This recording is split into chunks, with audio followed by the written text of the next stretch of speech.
Come on, there we go. What's up, guys? This is Generic Minority with Monday Night Raw review, and as always, with my good friend Chase Oliver 68. Monday night, man. It's another Raw. Another. I didn't do friggin' TLC review. Good.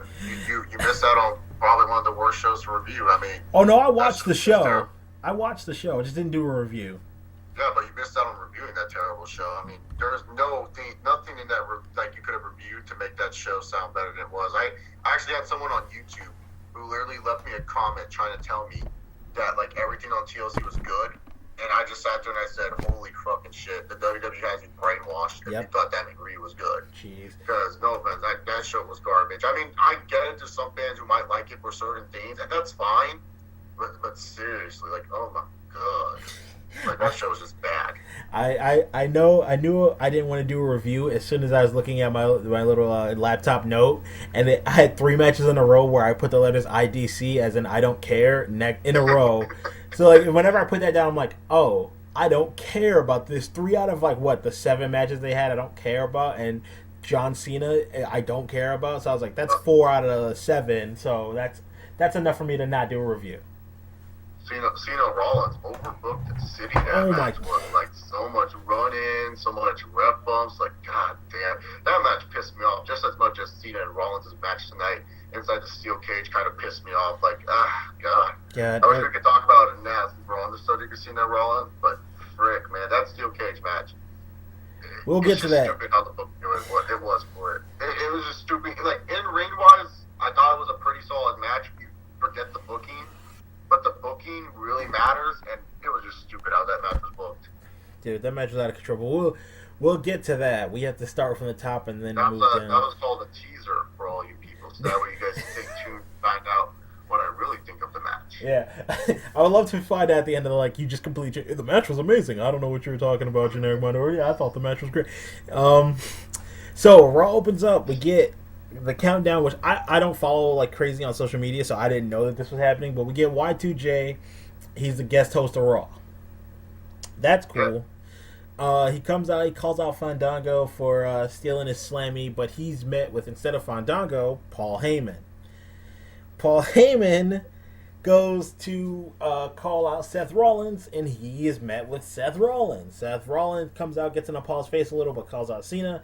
And he's met with John Cena, and basically all that culminated in was Cena versus Seth in a steel cage later in the night, or the main event, and Jericho versus Paul Heyman at like the midpoint of the show.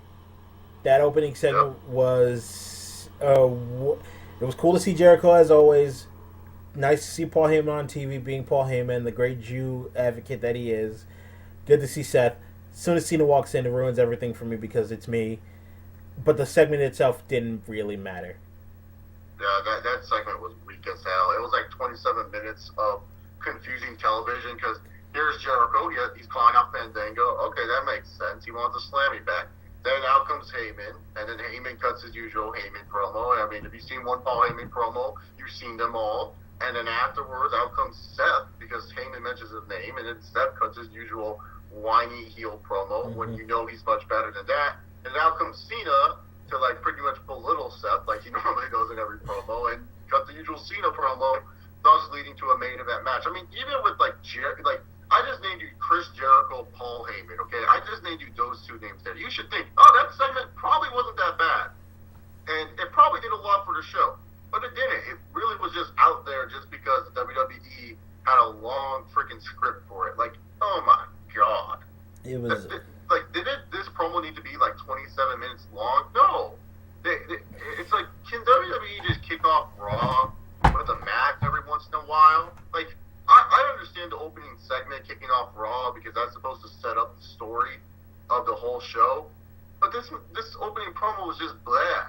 Like, you knew what was going to happen when Jericho and Heyman was announced. Like, unless you're an idiot, you knew what was going to happen tonight. You already knew who was going to come out during that match. Like, god damn, man. Like, enough with these opening promos. I'm sick of it, man. And like I said, I'm into Jericho and Heyman.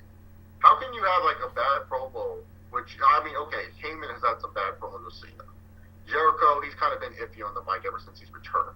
But still, it's like a bad promo with with these guys in it? Like, come on, at least sometimes they're decent. So, but just whatever. It just as a side note, when you mentioned John Cena, him belittling Seth Rollins, in my notes it literally says Cena comes out is no selling the fact that he was in a table match, and he's no selling Seth Rollins, and he's also making me sick. That's what it says in my notes. I wrote that like half awake, looking at this guy. I was like, here comes Cena to belittle everything that just happened last night, and he does. And of course, he cuts his typical Cena. He started off serious. And I was like, I already know where this is going just because Jericho's standing in the ring. But that's what makes it even more annoying because he was 100% serious. He's like, come out, be a man. You win, you lose, you lose. But then he's got a joke with Chris Jericho. Oh, I wish someone could make a match for us later tonight. I mean, if anyone was around. I was like, oh, just... I'm when you put Jericho and Paul Heyman in the ring together, you can get something good. Put Seth in there, you can get something pretty decent. Him stepping into Paul Heyman's face was actually semi-interesting. But of course, we got to end it with Cena. Cena's always got to be in the mix of everything. He's always in the mix. I mean, I was just thinking about it earlier that Sheamus is one of those guys everyone's like, he's always just in and everything and always winning and whatnot. Sheamus has only been in the WWE for like 5 years. Yeah. Cena's been in it for 10. For 10 years. Huh? Yeah. Just for like, no, not even 10. It's been 12. What, 13? 12 years. 13. It's going to be 13. Like, oh yeah, you're right because you're right. It's 2002 was technically his debut. Yeah, but it's 2015, like right around the corner. You are right. It's about to be 13 years that he's been doing this. People got sick of Sheamus after less than 5 years. In fact, I'm pretty sure he made his big stand in the main event scene in 2011 when he beat Cena in the tables match. So, that was actually, I think, 2009 when he did that to Cena. It was 11.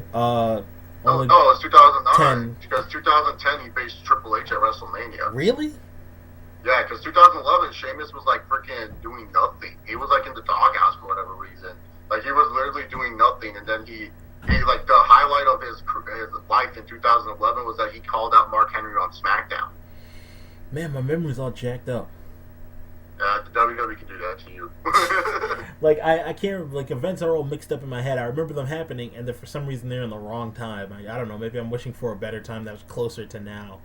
So yeah, that opening segment was a waste of time, and that's followed by a secondary waste of time with Garbage Man and Dolph Ziggler versus The Big Show and Luke Harper. We don't even need to break down this match. Ziggler pretty much wrestled the most of the match, and the best part was when Big Show knocked the fuck out of Garbage Man. Fuck you, Garbage Man. Get off the main roster. By the way, enough with this. Oh, he can do a roundhouse kick. Well, he botched his own move at TLC, so fuck you.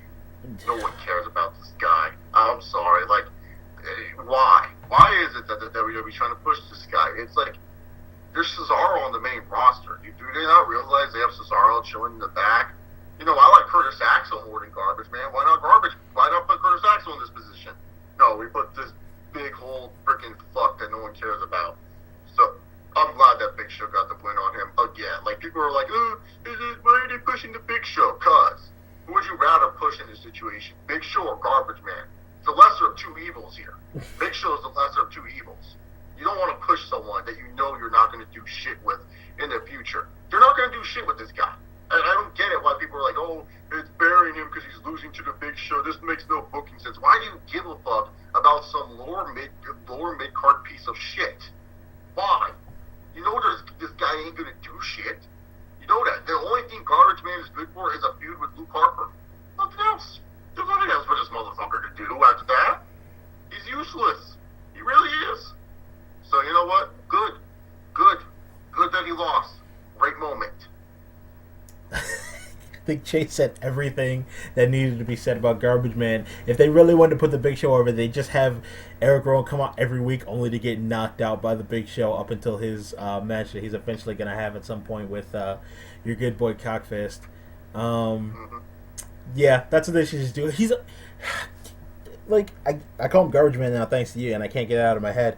That's my mission. I want everyone to soon that watches my videos and listens to this podcast, like, they realize, like, you know what? He is not his so-called WWE name. He's Garbage Man because he's garbage.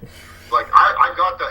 I'm not the originator. Well, technically, I am kind of the originator of that name because someone on my Q&A, he asked me like a question. Like I'll use his real name here just because it was a part of the question. Someone asked me like, would Eric Rowan's gimmick be better if he was like a goat superhero and they called him like Goat Man? And I said, well, you can't really use goat because they kind of associate that with Daniel Bryan. So why don't you just call him Garbage Man? Because he's garbage. So someone in my Q&As that asked me the question, they helped me inspired with that name. I can't remember which Q&A user it is, but I do remember the question because that question started me calling the guy Garbage Man. So thank you to whoever that was that's listening to this podcast who sent in the question.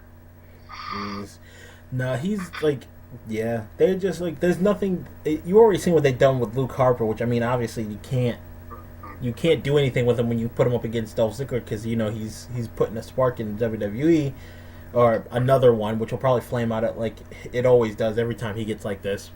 Yeah, poor Ziggler, man. Like, see, it's like they do so much just to always hurt Dolph Ziggler. That's why I never get excited about him. Like, people think I hate Dolph Ziggler. Look, I hate Dolph Ziggler fans more than I hate Dolph Ziggler. Let me be clear on that. Like, I think Dolph Ziggler is really good in the ring. There's nothing wrong with that. I think his character's boring, which is true. That's why I'm not interested in him. But one of the main reasons why I never get behind Ziggler is because every time it's like, oh, I'm getting behind this guy. I really like this guy. WWE does something where it's just like, fuck you. You shouldn't care about this guy. He's always going to be this mid-card piece of shit. Yep. Like, literally, that's what they do with them. They literally shove the rug underneath him, and it sucks. But it's just like, why should I even try to care or support this guy when I know nothing good is going to happen? It's just going to lead me to be more angry and more depressed. And that's why I hate Ziggler fans a lot, because they are blinded by so much shit. Like, they don't realize how badly the WWE has treated Ziggler. They always say it, but it's like, then why do you keep supporting this guy? Why do you keep saying, let's go Ziggler? That's not going to change the company. Like, I'm sorry, Let's Go Ziggler is not going to trend around the world like Yes did. Let's be honest here, right? Like, no one's going to start basketball chants or football arena chants going, let's go Ziggler. Like, no. That's why I don't get why so many wrestling fans, like I get it, I understand you're pissed off that the company has ruined him so much, but shouldn't that be a sign to you that they're not going to do shit with this guy? Shouldn't that be kind of like a wake-up call and kind of make you see that, like, the WWE doesn't really fully want to go all the way with this dude? I swear, it's like so many wrestling fans just don't get it. That's why I don't really care for Ziggler. It's just that because I know that the WWE will tease you with him and make it seem like they're going to do shit with him, but at the end of the day, they don't do anything. They don't capitalize off of it, and it sucks. I think the guy's really good in the ring. I think the guy can produce a somewhat interesting character, but it's just they don't do shit with him. So I just give up on him. I just literally give up on him. I just hate Ziggler fans who just don't wake up and smell the coffee and just understand, look, you can like the guy for being good in the ring, but stop trying to tell me that this motherfucker's going to be main eventing WrestleMania, because that ain't happening. That ain't freaking happening. The number one time that he wasn't... You're done now? Yeah, I'm done. The number one time that he wasn't a main event in WrestleMania ever was when... It was two things that I noted. One, when he finally cashed the Money in the Bank, they didn't let him do it at Mania. They made him do it the night after. And two, when he got injured and they just dumped him. Mm-hmm. Exactly. Those were my two biggest signs. It was like, okay, maybe he's got Money in the Bank, maybe he'll cash it in. But when the Mania came around and he didn't cash in, I was just like, they don't care about Dolph. Next night he cashed in, I was like, oh, that's just to shut us up because we were mad about it. Cool. And then when he got injured by Swagger, and then he came back and they just threw him down the toilet and had him jobbing out ADR. I was like, oh, okay, so he doesn't matter anymore. He might as well just go back to being Nikki and try to see if he can get a call up on Kenny Dykstra and the rest of the Spirit Squad. Maybe they could bring that back for nostalgia, for the freaking Raw throwback night. Yep, totally agree with you, man. So that's the end of that. Garbage Man is garbage, and Dolph Ziggler's career is gonna be in the garbage. Give it after Mania. He won't be at Mania. Give it after Rumble. He's pretty much going right back down the toilet. He's got no one important to feud with, and everyone else has got someone important to feud with. So that's where Ziggler's going. Big Show, hopefully he just knocks out Garbage Man every week, and Luke Harper, once again, same thing as Garbage Man. He's not garbage, but he's got nowhere to go. Yeah, it's a shame because I actually like Luke Harper. Yeah. He's not going to go anywhere. Anyone outside of Bray Wyatt is out of the Wyatt family is not really going anywhere, and Bray Wyatt's not going that far either. And I know a lot of people are going to be like, well, Chase, if you're saying all these guys are going nowhere, then how come you don't like those guys and Ziggler? Look, here's the difference. Ziggler has had how many fucking opportunities? So many. Yeah. These are just the first of many screw-ups for Luke Harper's career.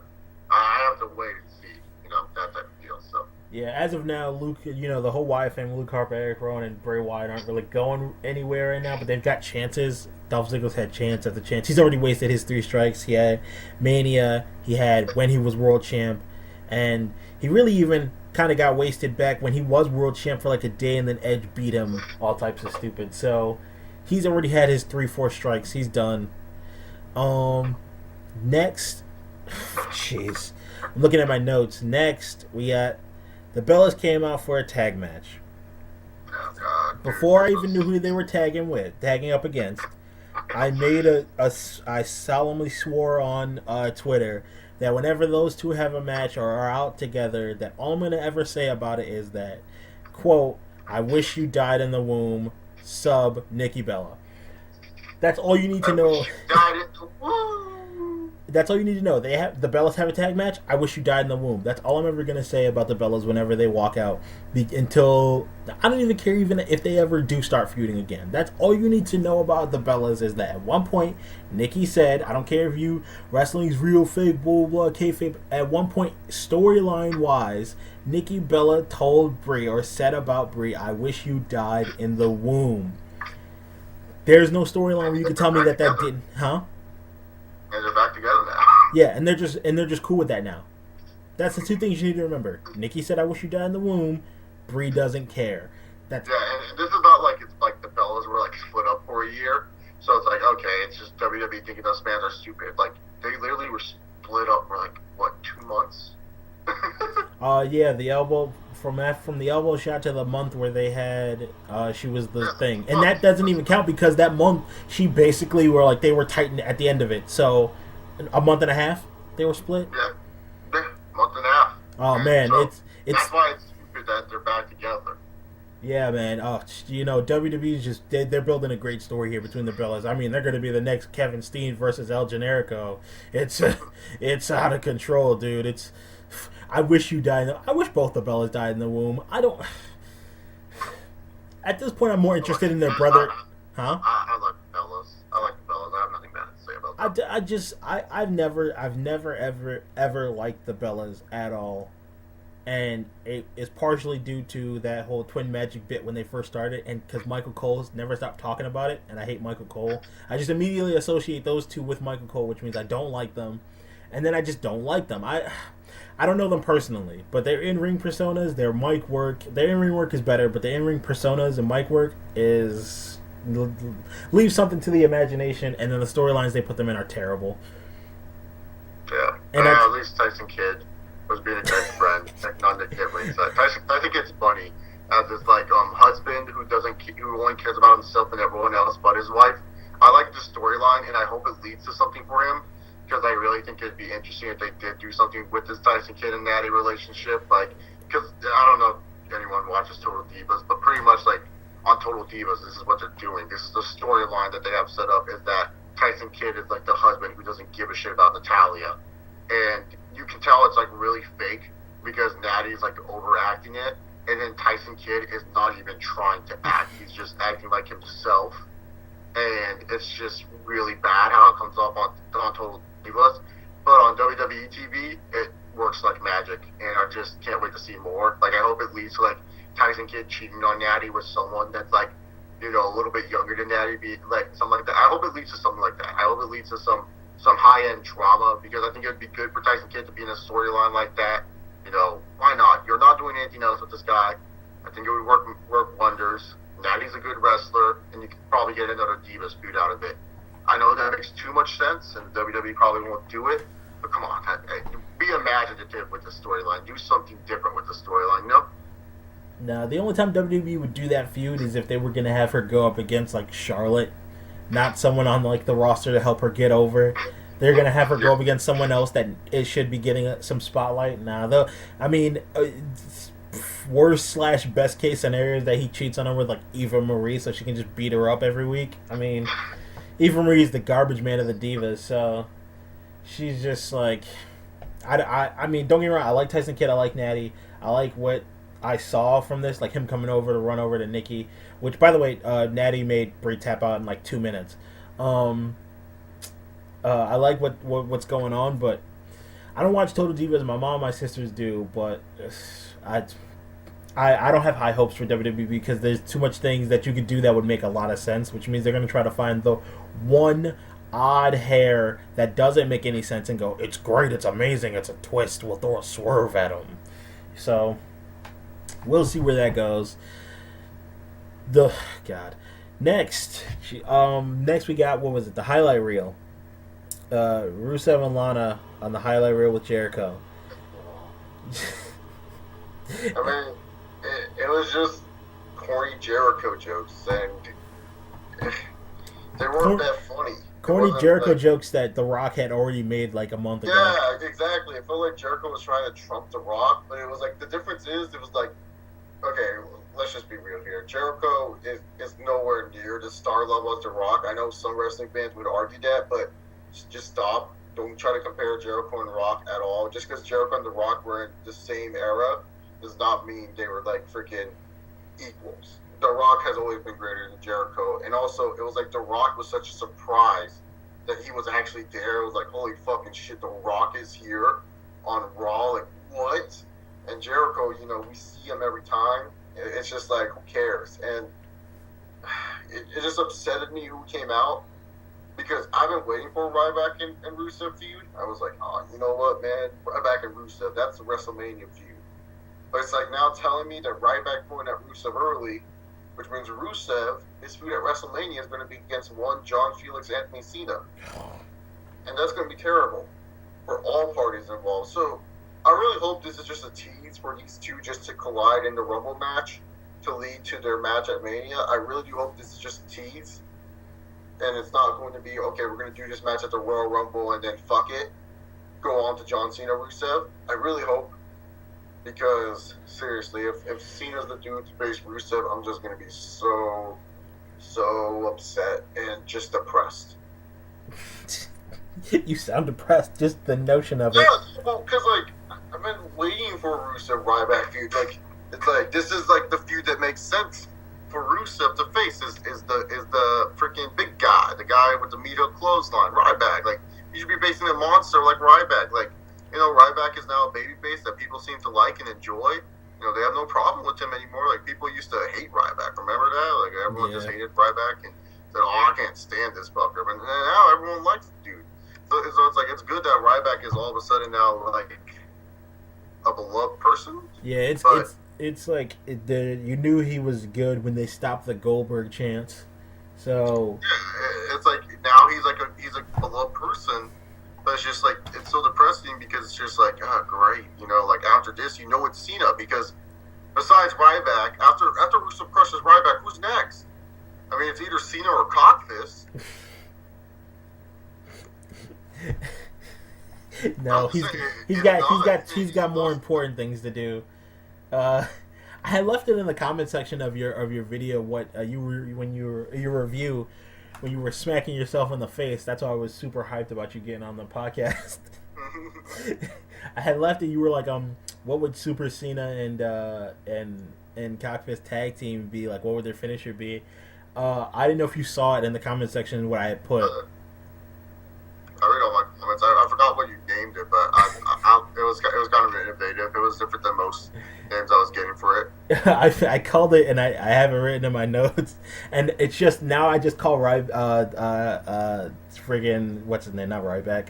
Reigns is just his Superman punch. This is what I call it, and I called it the Mandingo money shot. And I just call the fist the Mandingo money shot now, because like the scene is not going to be around for the lay down on the mat thing to be a part of it, but Mm-hmm. but Roman Reigns definitely is he's out of control with that, and he can't face Rusev because then he'd have to beat Rusev because they want him over, and I want him to beat Rusev.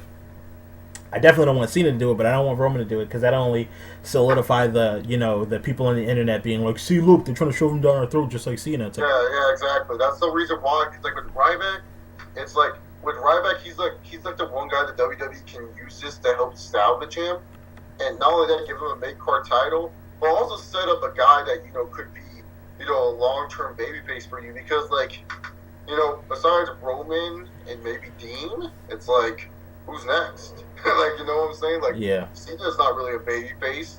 Cena's a I heel. love Randy Orton and all, but always with Orton, everyone likes it when he turns face, and then now 2 months in his freaking reign, everyone's like, "Oh, he's back to being boring." Like everyone says that with Randy, Yeah, and so it's just like with Ryback, it's like, well, Ryback is cool and all, get him over by Eddie Rusev, make him like the All-American dude, yep, and then have him face Roman Reigns in a big match. I think that'd be kind of cool. Two powerhouses going at it. Who could be who? Like a movable force versus their irresistible object or whatever. The movable object versus the irresistible force. I totally fucked that up. Who cares? it was actually I think you said it fine. Yeah, so. It would be cool, if they did it right. But the problem is, once again, we're using logic. Yeah, we're using too much logic sometimes. We use too much logic. I mean, you're in school and you're a wrestling fan, and I was in school and I got my degree in psychology, and I'm also a wrestling fan, which means we're way too smart to think up storylines. So they're not going to be cutting us a check anytime soon. Yeah, exactly. So we get that. We get the Ryback comes out. Rusev pulls a typical heel, got to run away and cry. And I hate that heel shtick. That heels always got to run away and hide, man. Like, I miss the JBL heels, the Triple H heels that would just like, yeah, they would not. They'd fight you on their own terms. They'd at least once or twice a month would come and beat whoever their opponent was just down like to their face. Like, they wouldn't always run away. Like they would run away, but at least like. The 2 weeks or the week before the pay-per-view, it was like, they're going to fuck shit up right now. Yeah, dude, that was always the best part of that. It was just like, yes, they had, like, JBL had the whole cabinet. That's 3 other guys, and he would still manage to come out to the ring every now and again, just beat someone up. He just cause. It's just boring to see, like, them attacking random side people, and, like, the last person that Rusev attacks is freaking Zeb Coulter and beats Jack Swagger, and again, in a match I literally already saw. And had the exact same. I think they did the exact same match. Like they did the exact same moves. Like they just sat down and were like, "So how are we gonna put this match together?" Well, when we watched that match we had like a couple months ago, let's do the exact same thing. Okay, cool. Yeah, pretty much. That's what they did. That's what they did last night. So moving on from that, Rusev being a runaway heel. I swear, like every heel in WWE is like set up like a Pokemon with the ability to run away. Like they can just run away from any battle and they're just supposed to be cool with it. It's irritating. Anyway, next we get, jeez, the I call them the racist bros, but somebody told me that they're not racist. So I can't put it like that. The bros, the black bros versus the dust bros. I.e. They're still men on a mission. They're pretty much men on a mission, but a gospel gimmick instead of being straight up Raptors from Compton, yo. Yeah. What's the Kirk Franklin gang? Kirk Franklin, he's a big gospel singer. I don't know. Think of a gospel singer, put that name in front, and that's the New Day versus Gold and Stardust. Why was that match so long? The dude who booked this shit needs to be fired. Like, holy crap. He needs to be fired and blacklisted. Why was that match so long? This was terrible, man. This was just terrible.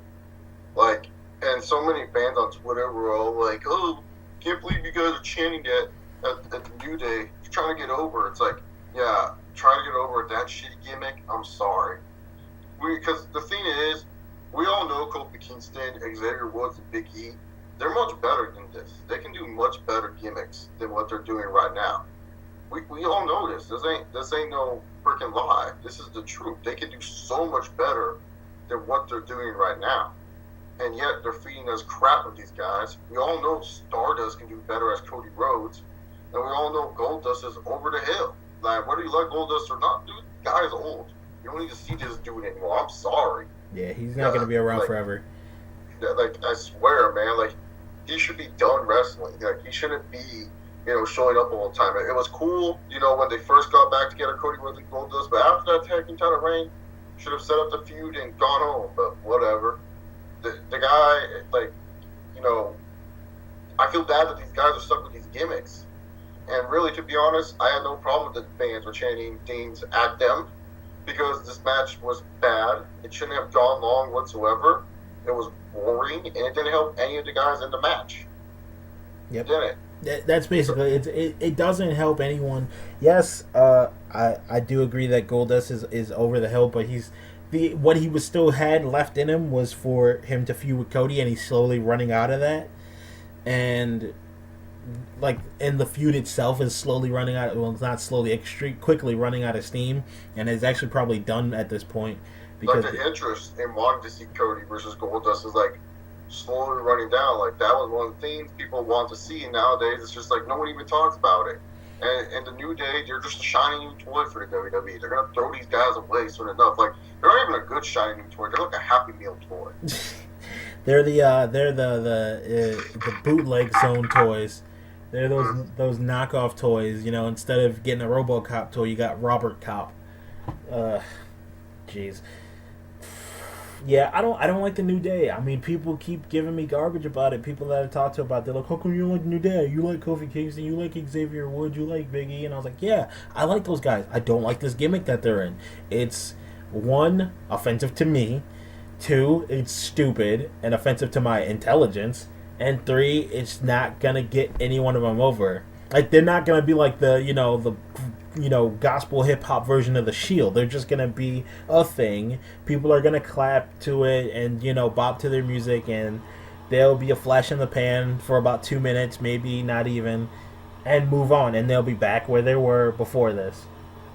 Mm-hmm. Pretty much. You'll see them on Superstars pretty soon, man. Yeah. Jesus Christ. So, yeah, that match was way too long. Whoever booked that match, whoever set that match up, should fire them. And whoever made up the New Day gimmick should also be fired. And Michael BSA made that gimmick. He's like, it'd be fun if you N-words went out there and go clap and say New Day. Michael Hayes made that shit up. Jesus Christ. Whoever came with that gimmick should just be like, if you've never seen the movie Antichrist with Willem Dafoe, there's a thing that happens to him in that movie. It involves hammers, nails, and his penis, and that should happen to whoever came up with that gimmick. So, moving on. Oh, God. Why did I say moving on? I'm looking at the thing now. We got Adam Rose versus Kane. Dude, let's just be honest here. The best part was Kane tombstoning that bunny. Thank God for Kane. Thank you. That's the last time there's ever going to be a hashtag thank you, Kane. Yeah, dude. That made Kane like a baby face right then and there. They should just capitalize him. Kane did in all of 2014 was tombstoning that bunny. He should win a Slammy for that. By the way, can we talk about very quickly how they were really trying to make sure that I don't know if maybe they watched our podcast last week where we said the Slammies don't matter. They're really trying to push everybody's name who had won a Slammy came up with Slammy Award winner. Wow. They probably saw that on Twitter that a lot of people have noticed that the Slammies don't mean shit. I don't think it's our podcast because then again, they do have people that watch internet stuff, no matter how many views someone has. They do have people watch. If you guys don't believe me, just ask anyone who's been a WWE intern; they'll tell you. But pretty much, I'm pretty sure they realize that a lot of people don't care about the Slammies, so they try to make a big deal about them. But it's last week's show didn't make me care about the Slammies. So just because someone's a Slammy Award winner, why should I care? And why should I care that they're carrying their Slammies around? Doesn't mean shit. They're only going to carry these around until January, and then all of a sudden we're just supposed to forget that they won the Slammy. Yeah, basically. That'd be like if whoever won an Academy Award just walked around with it all the time. You'd be like, why? Why are you doing that? Just, you won it, cool. Move on. Yeah, exactly. They're even going so far as to make the Slammies an important factor in the Mizdow versus Uso feud. Oh, God, yeah. Can we just talk about that now? Yes, we can go right to that. How stupid was that ending? The Miz and Mizdow are supposed to be the quote-unquote heels. Because keep in mind, let's keep in mind this. Miz is trying to get into Jimmy Uso's wife's pants and Naomi, right? Yep. So that's the storyline that they're trying to do, is that the Miz is trying to be this sleazeball guy who has more than the current husband and trying to lure his wife away. And yet the Usos did a totally heel ending to win this match. What the fuck? Why does this make any sense of what the Usos did? Why did because Miz did it last night. Huh? Because Miz did it last night. That's all WWE needs to know. It's comeuppance, quote unquote. That's stupid comeuppance. He's a babyface. Babyfaces shouldn't be winning like that. I'm just sorry. I feel bad for the Usos because they could be so much more of a better tag team. I said it in my TLC review. Why has it been like that? You guys now all of a sudden want us to care about Jimmy and Jay, the characters? Like, you guys didn't want to do this when they were tag team champions. Now all of a sudden you guys want us to care about them? Why? Why do you guys all of a sudden now want us to care about Jimmy and Jay Uso? I just don't get it. They want us to care about them because they know we care about the Miz and Mizdow, and this is the way to look. See, look, it's, don't forget about these guys, because all we care about really is Mizdow, but the Miz is also part of it, and he's actually doing good, so we care about the Miz, and they want to find a way to. It's the same way they try to always stick whoever's hot, like young star, in with John Cena. It's to just try to make someone that they haven't made important, relevant, or anything important and relevant. Yeah, exactly. Yeah, so they're just giving the Usos the John Cena treatment, and it's only temporary for them. It's like a temporary tattoo of success for them. So they should just enjoy it while it lasts, and maybe take the little bumped up paychecks. That's that. That was a dumb ending, but of course Mizdow is always money, and that's all that matters is that Miz and Mizdow are money. But this feud is really dumb. I watched a little bit of the first season of Total Divas, and I just don't like Jimmy Uso. Like, he just seems like a hothead and annoying. I don't know if that's how they just paint him on TV, but he's also Samoan, and I know island people, so they can all be a little bit hot-headed. Like, one of my best friends is a Pacific Islander, and he's a little bit of a hothead, so, that's that. I don't really care about them as a whole. This is also probably a way to get something going for Total Divas, but still, don't care. Even though we skipped over it, after the bunny thankfully got neutered, we got Jericho versus Heyman. Yeah, really, this match was always there to bring back Brock Lesnar. We all knew, you all knew that when Jericho said, "Oh, it's Jericho versus Paul Heyman tonight." Oh, Brock Lesnar's returning. Yeah. If you didn't know that, I feel so sorry for you. I feel so sorry that you. If you didn't know that, I don't know how you survived this long in life. Yeah, no, seriously, I was like, God, how do you not know that this was going to be, Lesnar coming back? And it was cool to see Brock back, even though I don't really care for Brock all that much. Mm-hmm. He just did a simple beatdown on Jericho. That's fine. Wasn't that big of a deal. What tipped it off, I wasn't paying attention initially when they set up the match and they had the thing. I was like, oh, he's going up against Paul Heyman. And then I was just like, I didn't care about it. And then I saw it again later, and I looked at the matches, and I was like, all three of those are the exact same match. So when's Brock coming out to beat him up?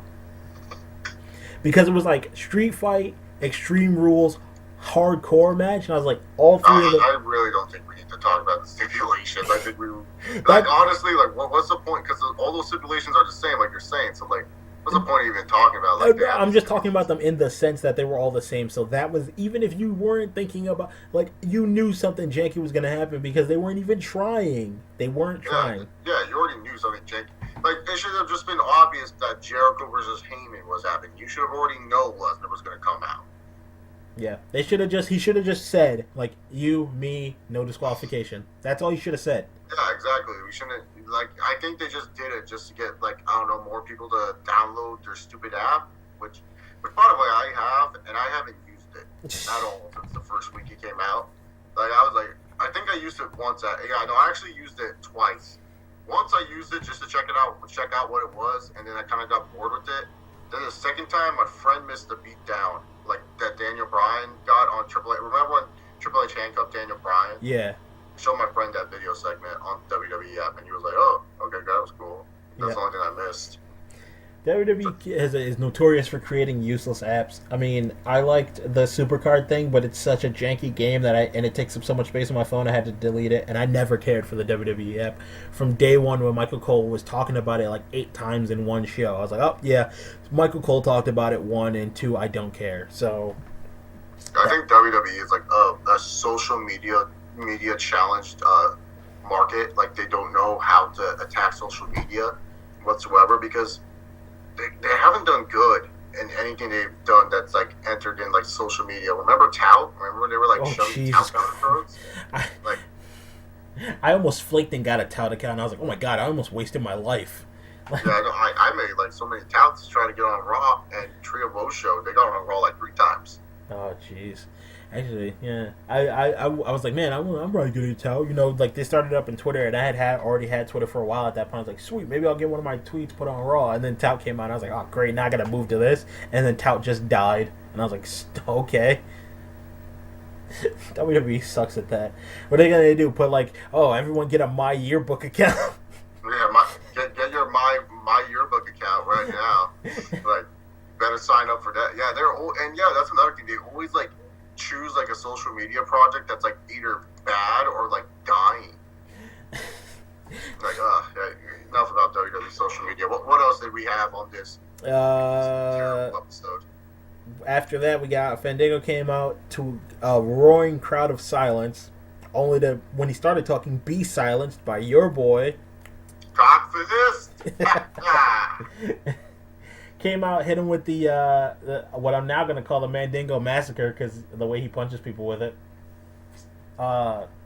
Yep, hit him in the face, speared him. The combination is the Mandingo Massacre.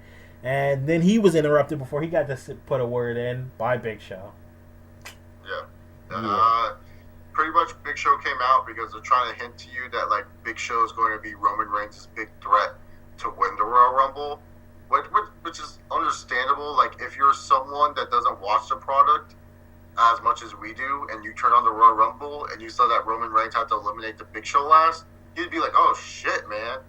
What a way to get a guy over. Yeah. But if you're actually someone who watches the product on a consistent basis, you're probably like, oh my god, that's just terrible. What a way to guarantee that he's going to win. It's basically like, other people are like, what a way to think, put him over. We're all like, what a way to guarantee he's going to win. Yeah, exactly. We're just pretty much like, oh, we know he's going to win now. Like, that's what I'm saying. Like, it makes sense booking-wise if people don't watch wrestling that much, which is the true fact. Like, how many people do you know, man, where it's just like they don't watch wrestling year round like we do? They just watch it like Royal Rumble to Mania time, and that's their wrestling fix. I only know once I get older, I'm not gonna watch this shit all the time. Like I'm pretty sure like the only pay-per-views that I will watch are like maybe the big fours just to see what's going on, and then Royal Rumble through Mania time. Like I'm not gonna watch like on a week in week out basis. I can think of only, in my own life, I can only think of 2 people that watch wrestling consistently that aren't me, and that's one, my friend who went to college with me. He's and he listens to my reviews and stuff, so shout out to him, my friend Chi-Chi, and my 80-year-old great-great-grandmother. Those are the only 2 people. But pretty much everyone else, like, they watch, like, around Royal Rumble time, right? Everyone else, no. No, they don't. Everyone else, and I can name you a specific type of thing that they do is that what they do is they're like, they'll type into Google something that's going on wrestling just to see what Vince is doing stupidly. Like they were wrestling fans when they were younger. Like I'm saying, mostly. Yeah. Rumble time is what I'm saying. It's like, yeah. You know the people that will only watch wrestling during Rumble time. Like that's what this booking is for. Yeah. It's not for us people continuously watching the product. It's for the people that don't watch the product all that much. Which is probably most of their fan base nowadays. Yeah, exactly. Like, do you notice how the ratings look so much better when it's WrestleMania time? It's because more people are watching. Because it's like, oh, it's the road to WrestleMania. Yeah. Which is pretty much just selling the name of itself. Like, that's what WrestleMania has become. It's just like a pay-per-view that sells just because of the name. It doesn't really sell because of what you're going to see on there. It's just the name itself. The Royal Rumble sells because you're like, who's going to win the Rumble this year? We all know. Exactly. Yeah, Royal Rumble just sells on that fact. It's not the super. We'll talk more about this when Mania time rolls around, but pretty much the plan. So yeah, Cockfist stares out with Big Show. We're gonna set up for that epic final 2 between Cockfist and Big Show. Can't wait for that. Oh man, I'm super hyped about it. I'm looking down the list. We skipped over those 2 things to talk about the Miz and Uso. So now we're at the main event: Seth Rollins versus Super Cena in a steel cage match. Oh man, okay, this match, in ring wise, if you just look at in ring action, pretty good match. Booking wise, this match was stupid as hell, man. I mean, I hate cage matches with pinfalls. I really do. Because it takes away what the cage match should be about, like escaping the freaking cage. Yep. And there's so many times where Seth Rollins was trying to go for a pin on John Cena. And it's like, Seth Rollins, you dumbass, go fucking run to the door. No, instead he's like taunting Cena and talking shit to him while Cena's down. Go run to the damn door, you idiot. Go to the door, he's down. Wait. You're supposed to escape the cage in a cage match? I don't... Chase, you're insane. No, you don't escape the cage in a cage match against John Cena. You have to obviously try to pin him. Chase, you're not thinking, Chase. Just stupid how this match was booked. It was just so bad to watch. Like I said, in ring wise, probably a decent match, but when it came to the booking, it was just stupid. And then after all that, Seth Rollins is trying to pin Cena, and then he wins by escaping the cage anyways. It's like, dumb fuck. Then why were you trying to pin him this whole time? He should have just pinned him. But no, you can't have him pin Cena. Oh, God. Damn, he should have just pinned him after Lesnar came up for the F5. Like, honestly, man, the only reason why I watched that main event was just to see if Brock Lesnar was going to come out. Yeah. I didn't want to watch the main event. I was about to tap out and just try to guess what happened. And I could have done that. I literally could have done that. But I really wanted to see if they were going to do something big with Lesnar. And even though I liked what kind of Lesnar did, and it was okay, it wasn't the most brutal beatdown, it was just kind of like whatever to me. I was just like, I could have just tapped out and tried to guess what happened in the main event. Oh, you easily could. It's a cage match with John Cena and Seth Rollins. Seth Rollins got J&J security, which means when Cena tries to get out, one of them is going to try to stop him, stand in his way. Tries to get out the door, someone's going to smash it on his head.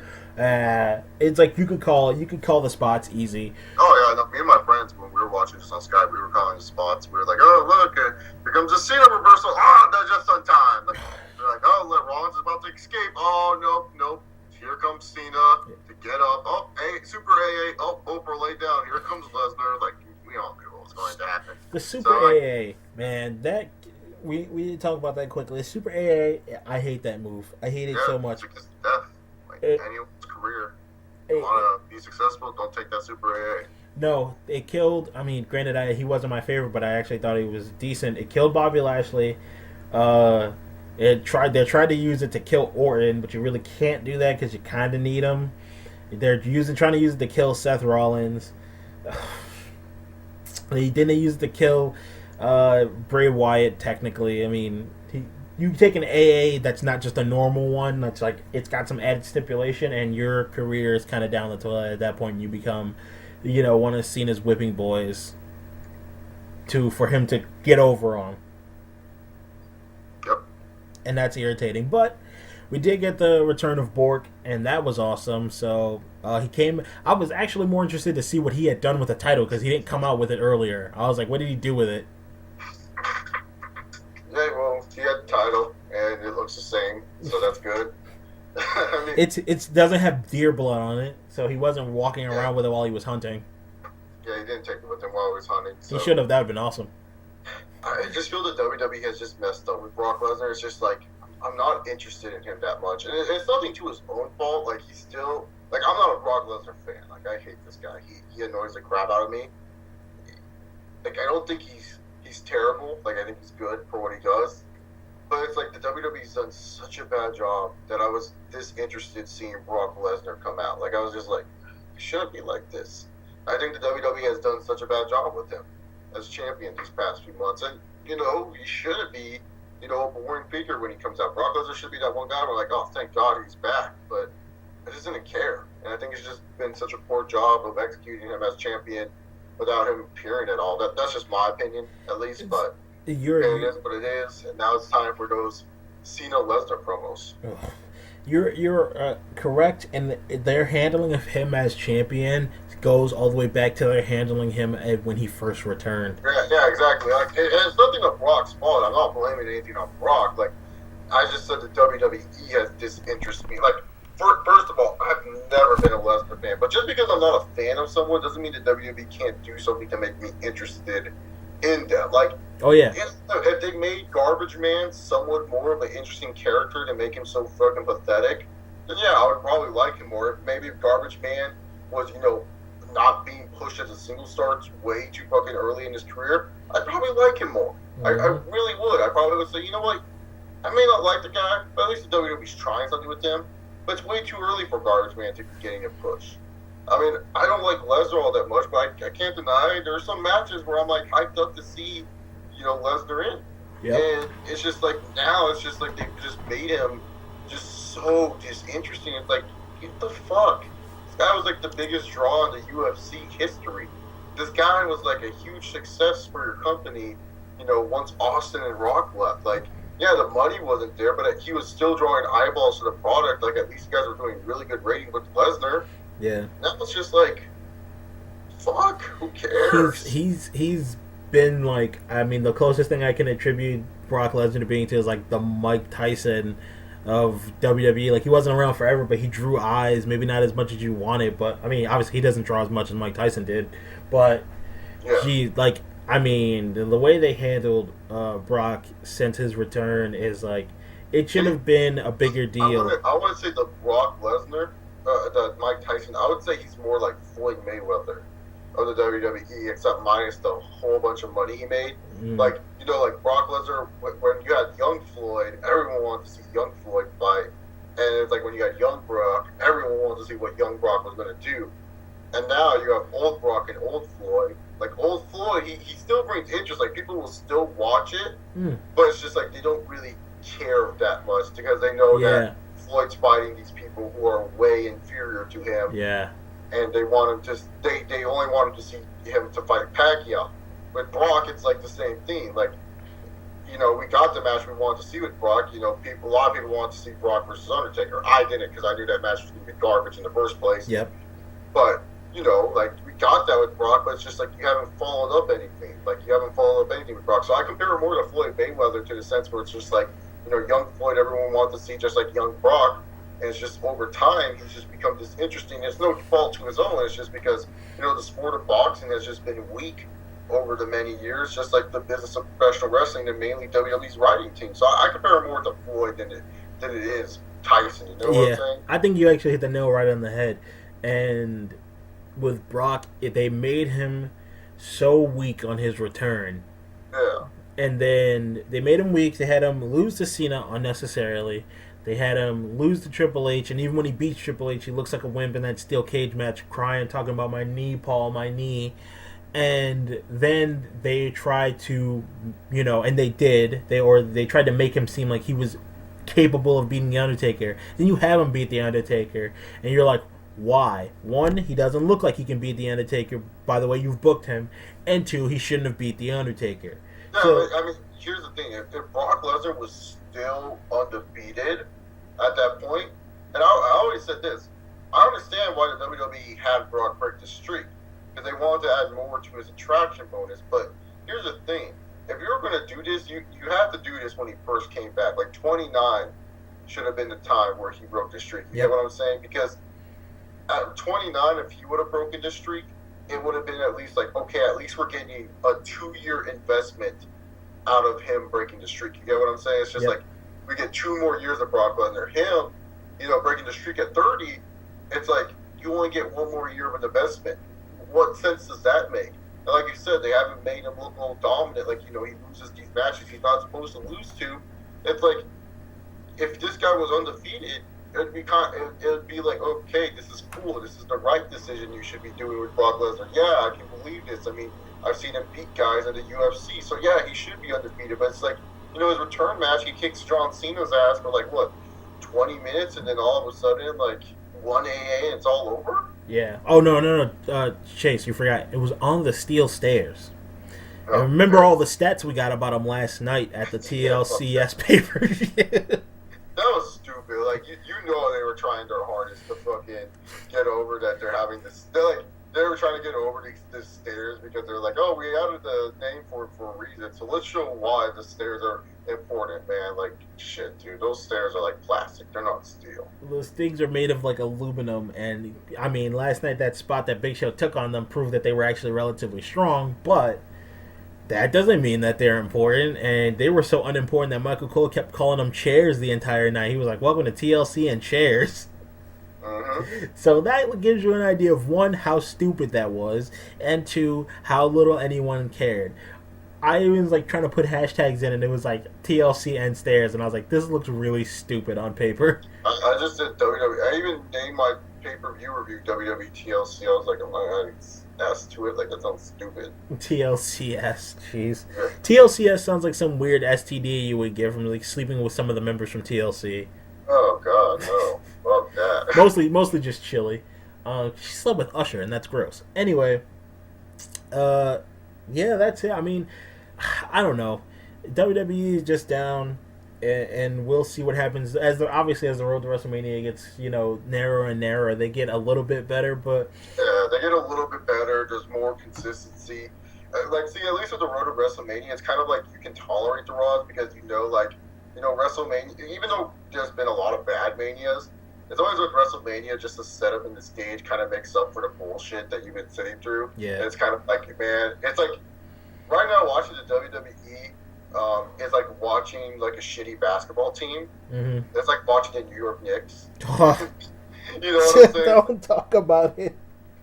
Yeah, but you know what I'm saying? It's like watching the Knicks. It's like watching a really crappy basketball team where it's just like, they don't really have the talent there now, but you're hoping something pans out in the future years to come. That's what it's like watching the WWE now because it's like, let's just use the 76ers as an example since they're trying to do this stupid idea that they can build a team with young talent. Young injured talent. Huh? Young injured talent. Yeah, young injured talent, but they have talent. They have the quote-unquote talent. It's like, I don't know if the Sixers the right representation because I want to say the Pelicans. No, and I'll tell you why the Sixers aren't the right representation because they're being bad on purpose. Yeah, that's true. WWE's not trying. I would say the Pelicans more. Yes. How about the Pelicans? Yes. I think the Pelicans because you have like your Anthony Davis guy and like Roman Reigns, who they believe is like the next superstar. Mm-hmm. You have like your Eric Gordon, which is like Seth Rollins. Like he's consistent on some nights, like he can score and put it in, but then most of the time he just disappears like a ghost. Yeah. And that's the same with Seth Rollins, but in the booking sense, where it's like the WWE will consistently book him strong, but then afterwards he'll just disappear like a ghost.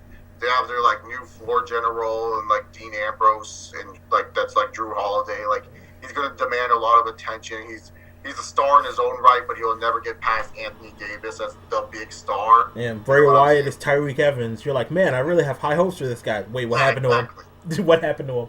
So that's the Pelicans are the most fitting example of WWE. Yeah, like they're like the Pelicans where it's going to be shaky watching them. Like you hope that they can pull it through when it comes to the playoffs, like make the playoffs, but it's going to be a while before they actually become a threat, in the NBA. So it's just like that's what the WWE is right now. They're like the New Orleans Pelicans. The WWE has been like the Pelicans for many years now because it's always that hope that's like, okay, they got some good pieces. Let's hope they can. No, because the Pelicans just started on the rise. Like WWE has just been like the Phoenix Suns or like the. Oh yeah, that's actually more accurate.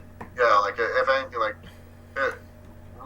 we should really do a podcast like comparing the years of the WWE to the years of NBA teams to see where they're at. Like that'd be very interesting. I think a lot of sports fans would find interest in that. Like just saying like, oh yeah, I could see the WWE being like that roster at one point.